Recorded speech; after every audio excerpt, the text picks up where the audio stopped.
It is October and it's the time when the Nobel laureates are announced. So on Prime Group Kaleidoscope today, we thought we'll find out a little bit more about the Nobel Prize. Welcome to Prime Group Kaleidoscope with me, Savithri Rodrigo.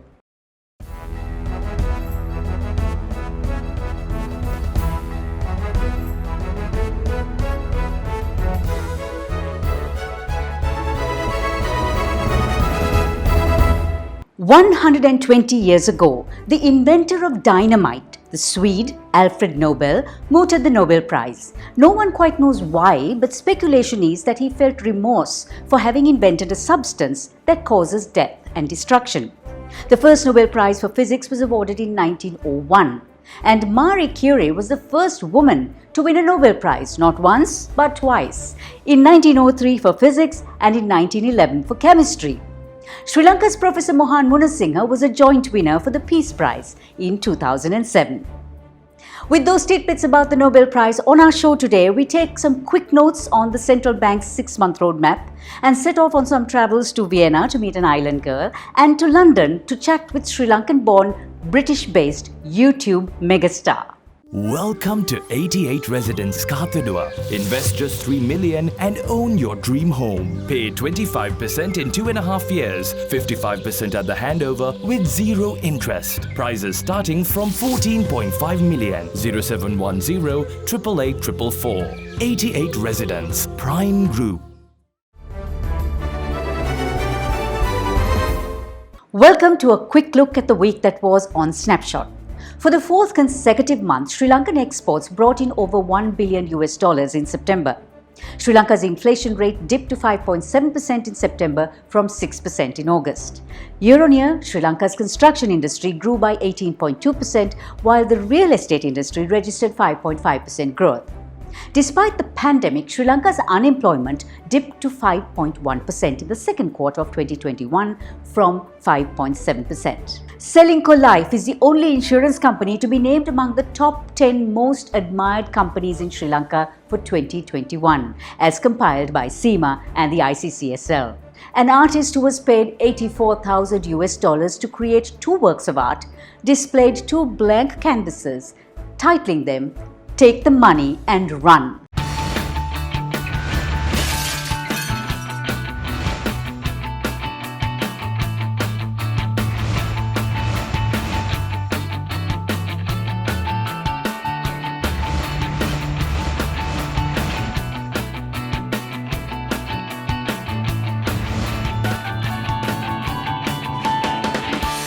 We have a superstar on our show today, ARJUN, the most viewed UK Asian artist on YouTube. But right after this is the Chief Economist of the Ceylon Chamber of Commerce, Shiran Fernando.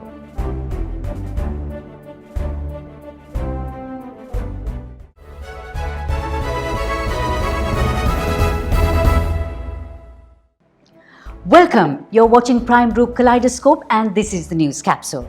The Central Bank of Sri Lanka released a short-term roadmap last week, primarily to ease fears and concerns in the macroeconomy, while also identifying stakeholders and their roles in the economic recovery process. The roadmap also included a 3-pronged strategy to strengthen the economy and deliver macroeconomic stability. I asked Chief Economist of the Ceylon Chamber of Commerce, Shiran Fernando, to put the rather extensive roadmap into a nutshell.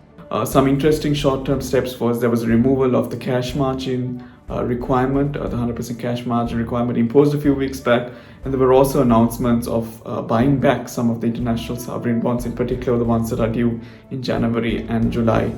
Some of these measures are welcome, and I think some of them need to be worked out. While there were other announcements made in terms of a checklist of getting certain inflows, in particular about 4.5 billion in the months of October, November and December. And some of these are government-to-government loans, some of these are swaps. So a lot of these arrangements really need to now flow in to really ease some of the forex issues and build back reserves. There were also other short-term measures mentioned, such as inflows due into exporters, bit from tourism, an improvement in remittances and the like. So a lot of these measures have now been announced. And there was also focus in terms of SOE reforms and getting some inflows from underutilized assets. So certain reforms and checklists have been put in place, and the real success of this roadmap will depend on its swift implementation because time is of the essence. And now this roadmap will need to be balanced by the budget, which is expected in November, which should be along the same line so that policy continuity is also ensured. The all-share price index at the Colombo stock market gained over 39% in the first 9 months of 2021. This week, the all-share price index moved up by 2.3%, while the average daily turnover is at 4.2 billion rupees. After WTI oil hit record highs this week, Saudi Arabia cut its selling price for Asian buyers, bringing the price back to $76.75 per barrel, still close to all-time highs. With the US dollar remaining strong, gold prices continued to be lackluster at $1,765 per ounce. The tire company Michelin loves its curves. This time, its giant puffy inflatable sails for cargo ships, which uses wind propulsion as a hybrid solution to reduce both fuel consumption and greenhouse emissions, as by 2050, shipping will account for almost a fifth of global emissions. If you thought that the US president received the highest annual salary of an elected world leader, you thought wrong. 2 Asian leaders earn way more than Joe Biden. The highest paid is the Prime Minister of Singapore, Lee Hsien Loong, with $1.6 million. Next is the Chief Executive of Hong Kong, Carrie Lam, who earns $672,000, and US President Joe Biden is only at number 3, earning just $400,000. Welcome to 88 Residence Katadua. Invest just 3 million and own your dream home. Pay 25% in 2.5 years, 55% at the handover with zero interest. Prices starting from 14.5 million. 0710 888 444. 88 Residence, Prime Group. We are truly excited to have the most viewed UK Asian artist on our show today, over 1 billion views to be exact. Making all your new goals in life a reality is why our strength is your strength. With 12 billion rupees worth of customer benefits in 2020 and a life insurance fund worth over 100 billion rupees, our strength is your strength. You focus on your goals. We will take care of the risks. Srilanka Life.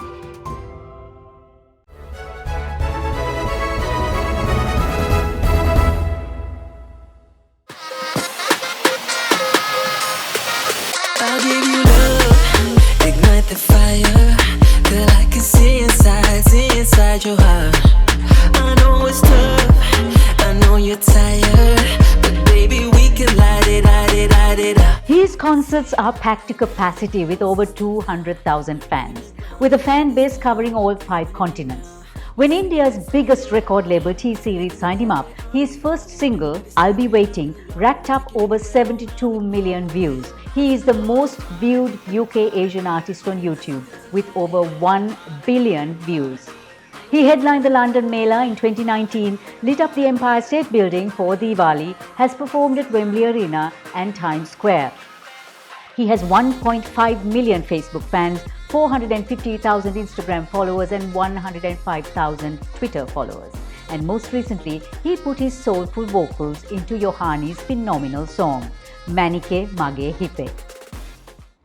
Arjun Kumaraswamy, anonymously known as Arjun, has Sri Lankan roots and is a London-based singer, songwriter, music producer and multi-instrumentalist who plays guitar, piano, bass, drum, flute and adds beatboxing to his vocal repertoire. Starting off in classical music with the flute until the guitar displaced it, Arjun has a degree in architecture from Cambridge. But music took over completely and utterly. He's a pioneer in the Hindi R&B genre and has won multiple awards, including wins at the UK Asian Music Awards, MTV UK Music Awards and the Urban Music Awards. His Bollywood movie hits, one of which was Suit with Guru Randhava, has 460 million views, and he put his name up in lights in Bollywood. But while Arjun's rise to stardom has been phenomenal, life has doled out its own share of pain. His wife of 6 months died of cardiac arrest 3 years ago, and he turned to music yet again to assuage the pain. Welcome, Arjun. It's truly a pleasure to have you on the show. One Last Time, which was the tribute to your wife, had over 4 million views. It was brilliant, it was inspiring, and in hindsight, what did you set out to do with the song, and did you actually expect that reaction? I think, it was a sudden loss, massive shock to me. But the song was a kind of a form of therapy for me to kind of have my feelings on paper. I think just having that kind of that creative process of having to have actually kind of write down my emotions and my feelings and my grief. I think the song actually helped me to kind of heal as a person a lot more. So I think that was the kind of initial reason. And also just to kind of pay homage to her as somebody who was very actively involved in my career as a manager and a PA. I think having her behind the scenes and now kind of having her finally shown to the world as my wife was a big thing for me as well. Last year, you were named Celebrity Ambassador for Cardiac Arrest in the Young to help spread awareness of sudden young cardiac arrest. I remember you even organized a charity concert in memory of Natasha. What have you learned and what would you like to share about CRY? So CRY is actually a charity which provides free screening to adults under 35 in the UK. There's a huge amount of undiagnosed heart conditions amongst Asians in the UK especially, and they fund research in the UK, they fund screening, as I mentioned, and we've done a whole bunch of events, charity walks and a concert, as you mentioned, for Tash.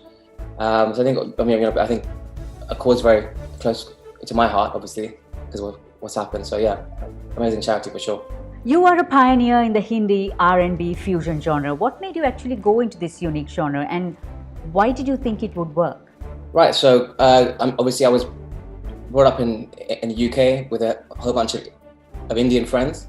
I think there was a strong kind of R&B and soul, jazz influence from my mum, who was a very big kind of Western fan of music. I think the kind of Indian side was through being around friends in the UK, girlfriends who are Indian as well.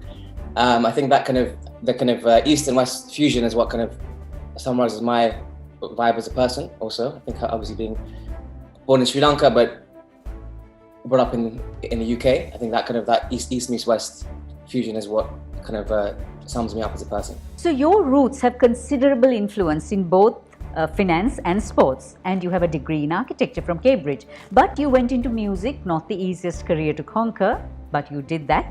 But how difficult or easy was it for you to make that choice, knowing how difficult it would be?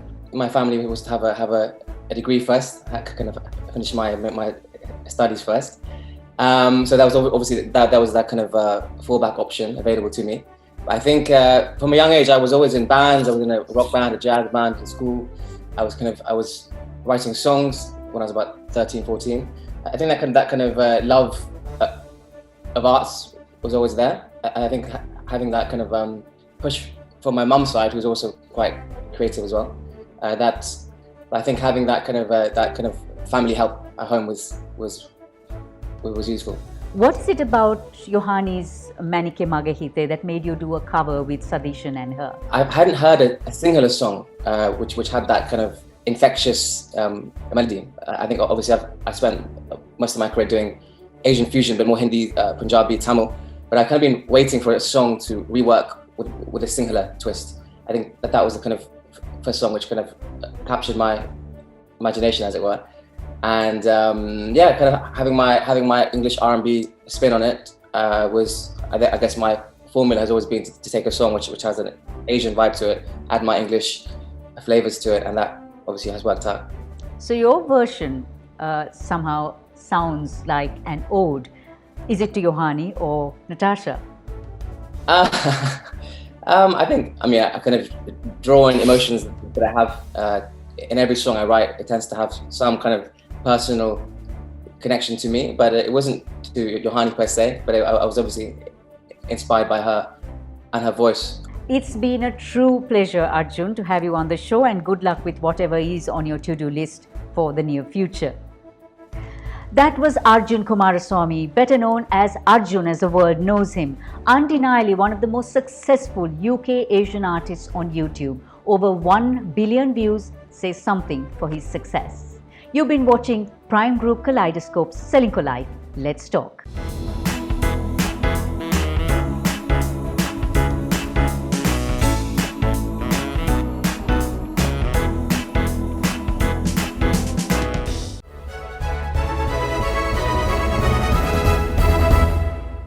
From Vienna to Colombo, that's where Demi Lewis is taking her Island Girl brand.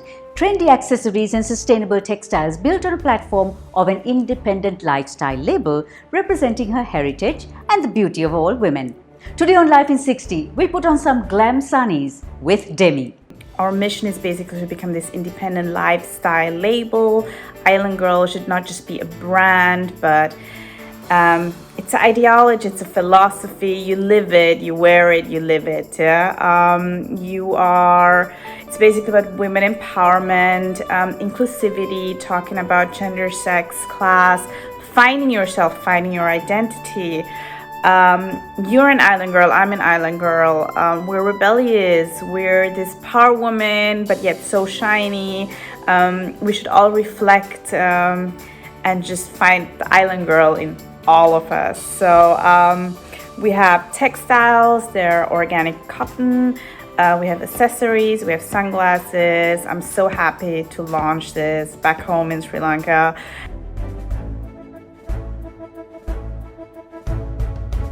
Prime Group Kaleidoscope will be back next week. Stay safe, mask up, and we leave you with our Kaleidoscope takeaway from Louis Armstrong as a tribute to our music celebrity on the show, ARJUN. Music is life itself.